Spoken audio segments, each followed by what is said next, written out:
বন্ধুরা, এখন কথা বলবো কেকেআরকে নিয়ে। মুম্বাইকে হারিয়ে প্লে অফে এক পা কলকাতার। টানা 4 ম্যাচ হেরে আইপিএলের বিদায়ের মুখে এখন হার্দিক পান্ডের দল। মুম্বাই ইন্ডিয়ান্সকে তাদের ঘরের মাঠে হারালো কলকাতা নাইট রাইডার্স। ভেঙ্কটেশ আয়ার ও মনীষ পান্ডের ব্যাটিংয়ে 169 রান করে ফেলে কেকেআর। সে রান তাড়া করতে পারেনি হার্দিক পান্ডের দল। রান দেখে মনে হচ্ছিল খুব সহজে এই হার্দিক পান্ডের মুম্বাই রান তুলে ফেলতে পারবে, কিন্তু পারল না। তো বন্ধুরা, এরকমই সব আইপিএলের খেলার খবর প্রতিদিন জানতে হলে আমার চ্যানেলটিকে অতি শীঘ্রই লাইক, কমেন্ট, সাবস্ক্রাইব করতে ভুলো না ও বন্ধুদের মধ্যে প্রচুর পরিমাণে শেয়ার করে দাও, যাতে আমার 4000 ঘন্টা ওয়াচ টাইম খুব শীঘ্রই পূর্ণ হয়ে যায়। বন্ধুরা, আইপিএলে মুম্বাই বারবার কেকেআরের কঠিন প্রতিপক্ষ।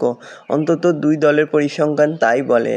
তাদের 32 বারের সাক্ষাতে মুম্বাই জিতেছিল 23 বার, কেকেআর 9 বার। শুক্রবার খেলার প্রথম আধ ঘন্টা দেখে মনে হচ্ছিল আরও একবার হেরে মাঠ ছাড়তে হবে হয়তো কেকেআরকে। কিন্তু এবার কলকাতা আগেরবারের থেকে আলাদা। এবার কোনো একজনের উপর নির্ভরশীল নয় তারা, সেটা আরও একবার দেখা গেল।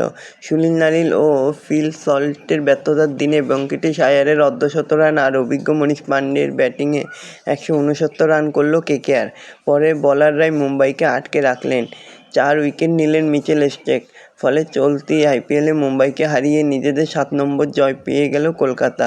12 বছর পর জিতল কেকেআর। প্লে অফের দিকে আরও এক পা এগিয়ে গেলেন শ্রেয়াস আয়ারের দল।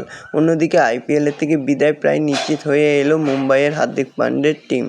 তো এরকমই সব আইপিএলের খবর জানতে হলে আমার চ্যানেলটিকে অতি শীঘ্রই সাবস্ক্রাইব করতে ভুলো না ও বন্ধুদের মধ্যে প্রচুর পরিমাণে শেয়ার করে দাও, যাতে আমার 4000 ঘন্টা ওয়াচ টাইম খুব শীঘ্রই পূর্ণ হয়ে যায়।